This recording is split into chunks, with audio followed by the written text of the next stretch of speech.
We are here with MEP Cécile Kyenge in this important week concerning the agenda on migration and the publication of a new report on relocation and resettlement. What can you tell us about this report that you are writing?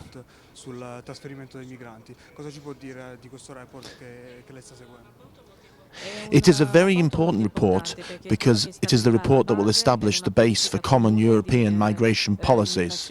Thus, starting from here, the report will steer what will be the legislative choices of the short, medium and long period.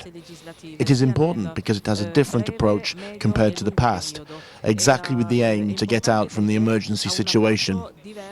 It is a holistic approach, meaning global, taking different topics and trying to face them, coming out from a vision and an approach merely of security and of emergency. Thus, the aim is to give solidarity, that is to apply solidarity and an equal retribution of responsibilities from all the 28 member states. From here, we move towards internal solidarity. This is in reception, integration and relocation, the equal distribution of migrants in European territory. Afterwards, there is also external solidarity that sparkles from humanitarian action as the immediate answer to reach the real reasons behind the migration of people in the medium and long term. With this, we touch the choice of the member states, trying to intervene in the reception of migrants, also in the neighbouring countries of conflicts to give a better situation for the people that are in refugee camps. Che spostano le persone, quindi di medio e lungo termine, ed arrivare anche a quello che devono essere anche le scelte, per esempio degli Stati membri, per riuscire anche ad intervenire sull'accoglienza, attorno ai paesi che sono in conflitto, per riuscire anche a dare una condizione di vita diversa, quindi migliore, delle persone che sono accolte nei campi dei rifugiati. In these days, there have been some contrasting voices, like Spain and Cyprus, over the agreements. What is your opinion on that? The European Parliament was the first actor to talk about the emergency. My political group and the president of the group S&D, Gianni Pittella, with the backing of all of us, said that it is important to have an agreement with Turkey over this issue, but not at all the cost. We also need to consider other issues. First of all, we can't delegate to a non-EU country what is our responsibility. When I spoke about the equal distribution of responsibilities, I'm speaking about this problem. Before we look at problems outside, let's try to resolve these issues. Secondly, we need to consider the human rights issue, something that we shouldn't overlook, because now we need to see if human rights and freedom of the press aren't breached. These are all issues that if we close our eyes about and then go on to make a deal where we delegate to a non-EU country will show the worst possible impression of Europe. Today, we need to give concrete answers, like giving access to legal immigration, but let's do it respecting our values and our fundamental rights.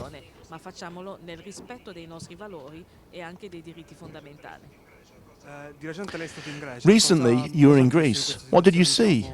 What can you say about this terrible humanitarian situation? That visit was very important for me, also to see what the situation was in the various member states. In the specific case of Greece, I wanted to see at what stage we are with reception and with the Commission's project of the hotspots, which is the first step towards any relocation. Among the things that I saw in Greece, I saw in those who arrived desperation, fear, but also their hope of finding a place where they can restart their life. From our point of view, and from the point of view of Greece, I can only say that we can't leave Greece alone. At the moment, Greece needs to organise all its reception system, all the organisation of the hotspots itself, along with identification and registration. They need to set a coordinated system with the various humanitarian agencies so that they can give exact information to those who arrive in the islands.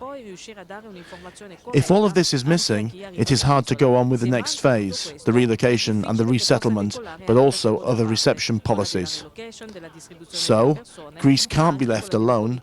The hotspots by themselves are not a solution, but Greece needs to be put in the right conditions together with the other member states to be able to have a good migration and integration policy. Recently, the Commission made available funds for Greece and all the other bordering countries of the EU for humanitarian aid. What do you think of this decision?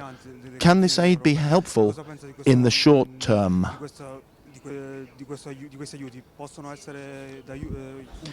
It is a new instrument.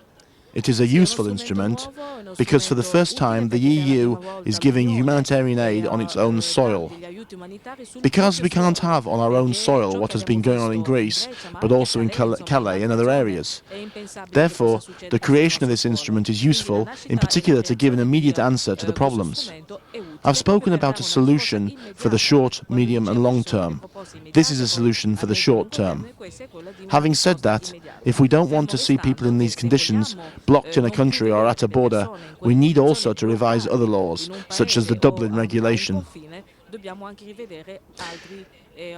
We need to revise these as well because we need to equally relocate the responsibilities, otherwise we'll keep having the scenes that we are seeing today, scenes that show what happens when a country is left alone.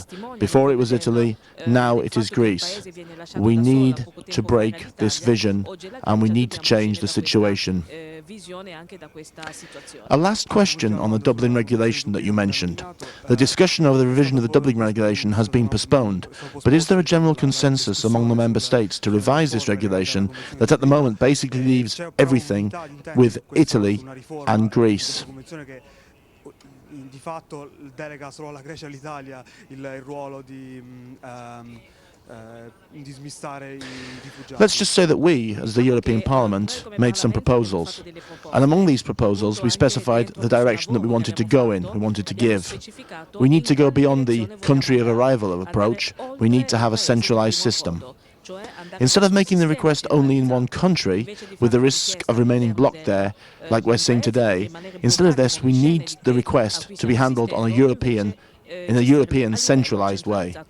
Today, as you mentioned, the revision has been postponed, but we are hopeful because Italy and Germany have already started a revision path.